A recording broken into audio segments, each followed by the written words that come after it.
el reto 3 estaba dividido en 3 ámbitos. El nuestro es el primero, que es el de medidas de contención. El reto en sí es modelos basados en datos de movilidad. En nuestro caso, estaba conectado con las medidas que se pueden tomar desde el gobierno, la administración.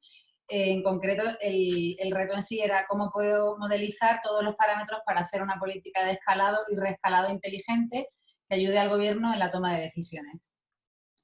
Si pasamos al objetivo que nos marcamos después de una sesión apasionante que tuvimos el día 15, la verdad es que estoy muy agradecida de haber podido tener acceso a perfiles con cabezas tan buenas.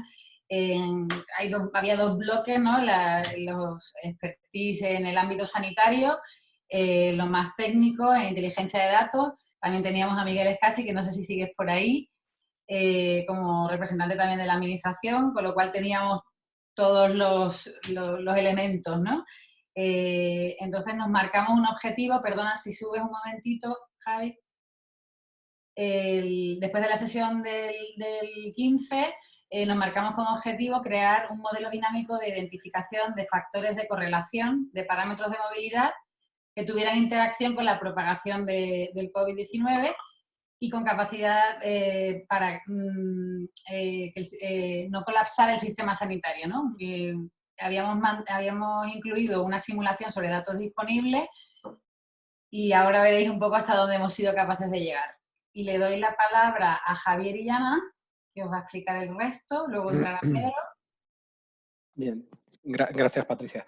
Bueno, pues básicamente con la introducción de Patricia, lo que nosotros hemos definido son unos conceptos base para construir un modelo en el cual debemos de tener o cubrir ciertas características. La primera es que hablamos de un modelo funnel, es decir, un modelo de embudo que vaya detectando desde el primer síntoma, que puede ser un autodiagnóstico, desde el primer indicio que yo pueda tener en una ubicación determinada, una diseminación mayor de lo normal de la enfermedad, pues pueda tener mediante el diagnóstico un dato temprano, llamémosle.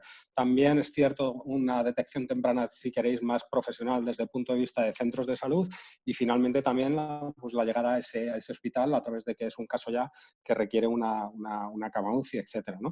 La cuestión del modelo funnel básicamente es porque hay un decalaje entre las diferentes métricas, ¿no? El autodiagnóstico sí es cierto que se produce cuando empiezan los síntomas de cada uno, luego viene ese acudir al centro sanitario, etcétera, y al final la UCI, ¿no? Entonces, para poder actuar dentro del modelo movilidad, pues necesitamos saber qué es lo que está ocurriendo, entre comillas, en tiempo real, ¿no? Es decir, si se está diseminando mayor o menor, necesitamos saberlo ya, ¿no? Y por eso el autodiagnóstico.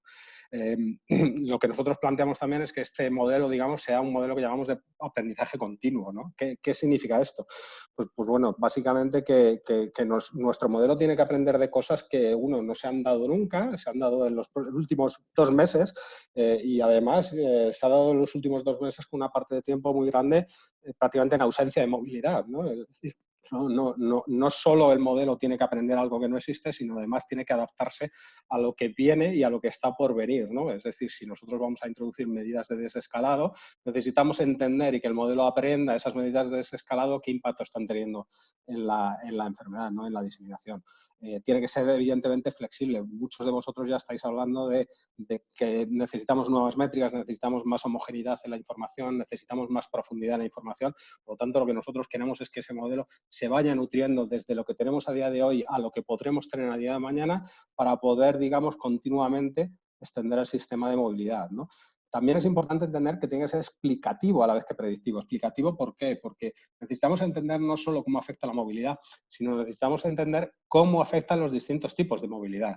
Y hemos discutido también bastante en qué es movilidad, ¿no? La movilidad no necesariamente es, digamos, transporte, ¿vale? Porque hay una cierta medida de impacto en movilidad en puntos de interés, ¿no? En puntos concretos. Pues, oye, puntos de mayor afluencia, como puede ser un centro comercial, etcétera, ¿no? Entonces, necesito entender qué movilidad está afectando de qué modo y, evidentemente, luego predecirlo. Y por último, en tiempo real, que ya lo comentábamos ahí, ¿no? Lo que buscamos al final es, oye, pues si yo tengo unas determinadas movilidades en unas ciertas zonas geográficas, yo puedo correlacionar y predecir cuál es el riesgo en cada una de las celdas, ¿no? Al final nosotros estamos orientados a dar una herramienta a la administración para que a nivel geográfico pueda encender o apagar distintos tipos de movilidades según el riesgo que haya en cada momento, ¿sí? Si pasas, Javi, gracias. Bueno, hemos discutido mucho y largamente y queda mucho por discutir acerca de las fuentes de información. La realidad es que hoy partimos de unas fuentes de información en donde pues, hay una serie de trabajos que realizar, hay sobre todo mucho trabajo de hacer a la hora de homogeneizar los datos sanitarios, el disponibilizar los datos de movilidad. Hay muchos datos de movilidad que no están directamente accesibles o disponibles para poder hacer este tipo de cosas.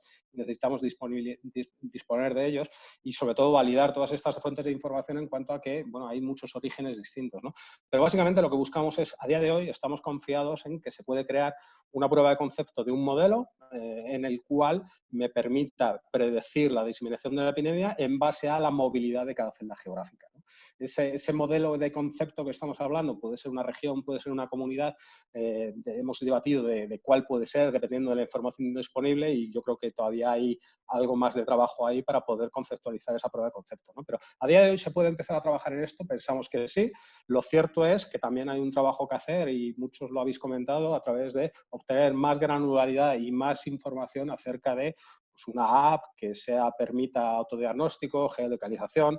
Ya se están desarrollando evidentemente este tipo de apps y lo que nosotros queremos es disponibilizar esa app desde el punto de vista del diagnóstico y la geolocalización para poder, digamos, construir ese modelo de predicción de movilidad y el impacto en la población, ¿no? Pues al final lo que buscamos es construir ese sistema de alerta sanitaria desde el punto de vista de movilidad, ¿no? Que yo pueda tener semáforos a lo largo de una multitud de zonas geográficas a lo largo y ancho del país y poder saber en cada una de esas celdas, cuanto más pequeñas mejor, más detallado mejor, oye, si el semáforo es rojo-verde para salir de casa a comprar el pan o el semáforo es rojo-verde para coger el coche y poder irme al centro comercial o qué puedo hacer yo en un momento dado en una zona geográfica, ¿vale? Pues para ello, Javi, si puedes pasar. Gracias. Para ello, pues, ¿qué es lo que estamos hablando? Pues lo que estamos hablando es medir el impacto de las aperturas de movilidad, escalado o desescalado, que yo voy teniendo en la infección y poder aprender de cómo esas medidas están funcionando con la infección. Digo aprender porque a día de hoy no existen todavía esas medidas. Y lo que queremos buscar es determinar cómo la evolución de la movilidad, personas, transporte y digamos, en la ocupación del sistema sanitario nos puede permitir ir a toma de decisión de movilidad. Evidentemente nosotros no buscamos movilidad cero, porque la movilidad cero, que podría ser cercano a lo que tenemos ahora, pues sí, evidentemente restringe o disminuye el problema sanitario o en los centros sanitarios, pero claro, tenemos otra serie de problemas derivados de la movilidad cero, ¿no? Entonces lo que nosotros buscamos es cuál es el grado de movilidad que yo me puedo permitir a nivel de cada celda o unidad geográfica, ¿vale? Para eso, ya os comentaba, necesitamos definir movilidad, hemos hablado mucho de ello, pero a través de esas definiciones y diferentes patrones de movilidad, lo que buscamos es, como ejemplo, por ejemplo, el protocolo de anticontaminación de las ciudades, ¿no? Y mira, hoy pueden salir los coches con determinada matrícula, o hoy pueden salir los coches ecológicos, o hoy puedo hacer esto o puedo hacer lo otro, ¿no? Es decir, en base a esas diferentes definiciones de movilidad y a lo que nosotros vamos aprendiendo que afectan en la diseminación de enfermedad, poder activar o desactivar semáforos que me permitan hacer cosas, ¿no? Al final, pues lo que buscamos es un modelo predictivo en el cual yo pueda saber en cada uno de los momentos del tiempo, y hablamos ahí de los hitos sanitarios de cara a otoño, etcétera, cómo la movilidad está afectando y esa movilidad cómo está afectando a lo largo de todo el ciclo de la enfermedad, del autodiagnóstico, de la confirmación del caso, de la UCI, etcétera, ¿vale? Para ello, pues evidentemente necesitamos información, que tenemos mucha, pero necesitamos determinadas cosas al respecto de información. Y aquí Pedro pues, os va a comentar algo, ¿no? Buenas. No solo información, sino quizás esto también la hemos denominado la diapositiva recomendaciones para la administración pública. No sé si, Miguel, estás por ahí. Creo que tenemos dos puntos fundamentales. Uno que es el acceso público a los datos, que ahora hablaremos de él, y otro es la normalización de datos, ya sea entre comunidades autónomas, el propio gobierno, etcétera. Este último punto lo han nombrado en uno de los retos primeros, así que no me voy a meter en en profundidad. Me voy a centrar sobre todo en el acceso público a los datos. O sea, si nosotros para poder hacer posible este proyecto, pues necesitaríamos datos, pues por ejemplo, de las personas basadas en geolocalización, que Miguel propuso el miércoles que iba a publicar los datos de Orange.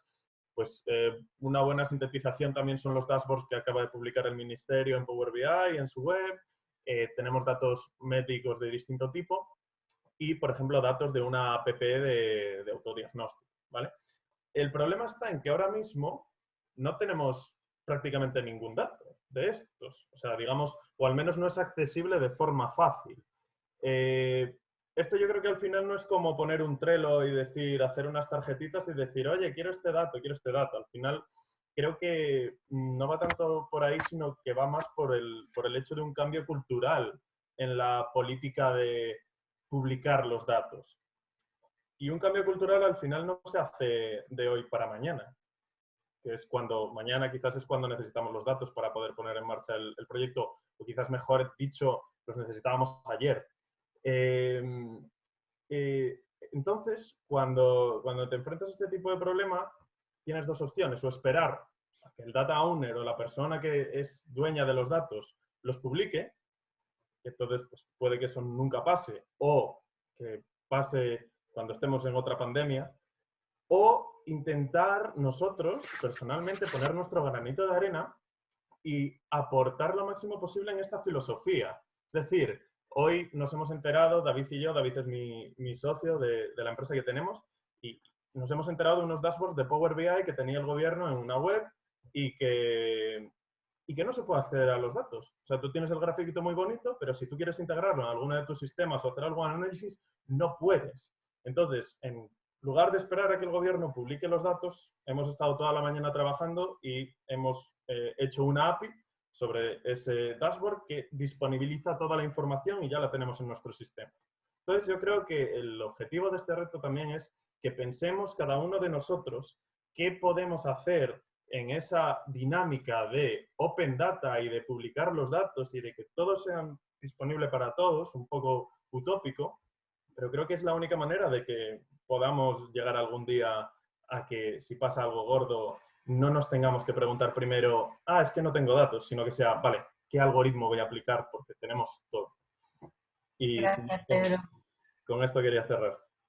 Muy bien. Yo quería, por último, simplemente dar las gracias a todos los participantes y después de lo que ha dicho Pedro, solo poner una puntilla que en realidad la ambición que nos hemos puesto es que realmente se puedan tomar decisiones más inteligentes, menos drásticas y más modulables.